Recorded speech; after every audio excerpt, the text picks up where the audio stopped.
উৎসবে মেতেছে শহর কলকাতা।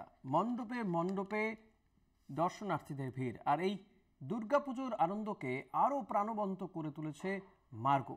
বিভিন্ন প্যানেলে বসানো হয়েছে মার্গো স্টল, যেখানে আয়োজন করা হয়েছে মজাদার খেলার। আর জিতলেই দর্শনার্থীরা পেয়ে যাচ্ছেন উপহার। পুজোয় ঠাকুর দেখতে এসে যদি গেম খেলতে খেলতে দারুণ সব পুরস্কার পাওয়া যায়, তাহলে ঠাকুর দেখার মাত্রাটা, আনন্দের মাত্রাটাকে আরো এক গুণ বাড়িয়ে দেয়। সেরকমই সুযোগ করে দিচ্ছে মার্গো, কারণ মার্গো তাদের 100 বছর সেলিব্রেট করছে। আর তাই কলকাতার বিভিন্ন পুজো মণ্ডপে তারা তাদের স্টল ইনস্টল করেছে, যেখানে গেম খেলে নেওয়ার মাধ্যমে জিতে নেওয়া যাবে দারুণ সব পুরস্কার।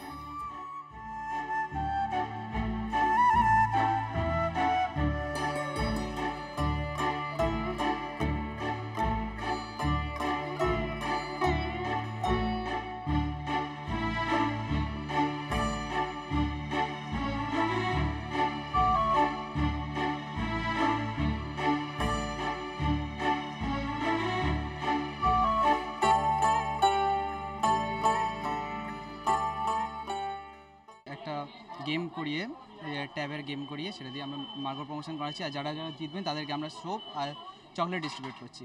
খুবই ভালো লাগলো, এখানে অ্যাসিওর্ড গিফটসও পাচ্ছে সবাই, তাই ট্রাই করে আমিও খেললাম আর সাবান পেলাম, আর আমার হাজব্যান্ড চকলেট পেলো।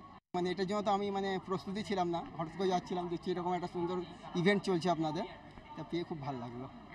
খাওয়ার জন্য তো এক্সাইটেড, কিন্তু আমি খেয়ে দেখিনি, তবে খাওয়ার জন্য তো অবশ্যই ভালো লাগবে। খুব একটা ইউনিক ফ্লেভার আছে এটা, হালকা কি নিম পাতা ফ্লেভার পাচ্ছি, কোনো খাইনি। আর দেখতেও কি সাবানের মতনই, তো আগেলা সাবান হতে পেয়েছি, তারপরে না একটা chocolate, kind of baffled by it, but হ্যাঁ নিউ এক্সপিরিয়েন্স একটা আমার জন্য লাগছে। কি দেখলাম এটা প্রথমে একটা এক্সপিরিয়েন্স দেখলাম, সবাই গিফট পাচ্ছে, ভালো দেখে এটা গিফটটা আমার, তো quite good experience for all of us. বহু দর্শনার্থীরা ভিড় জমাচ্ছেন, গেম খেলছেন এবং জিতে যাচ্ছেন কখনো মার্গো সাবান এবং কখনো মার্গো চকলেট। কারণ মার্গো চকলেট তাদের নতুন কালেকশন নিয়ে হাজির, যেখানে নিম পাতার গুণে ভরপুর একটি দারুণ চকলেটি স্বাদ পাওয়া যাবে। আর সাবান তো রয়েছে। সব মিলিয়ে পুজো জমজমাট করতে মার্গো কিন্তু এবারে একেবারে প্রস্তুত। ক্যামেরায় অরিন্দম ভদ্রের সঙ্গে পারমিতা, কলকাতা টিভি।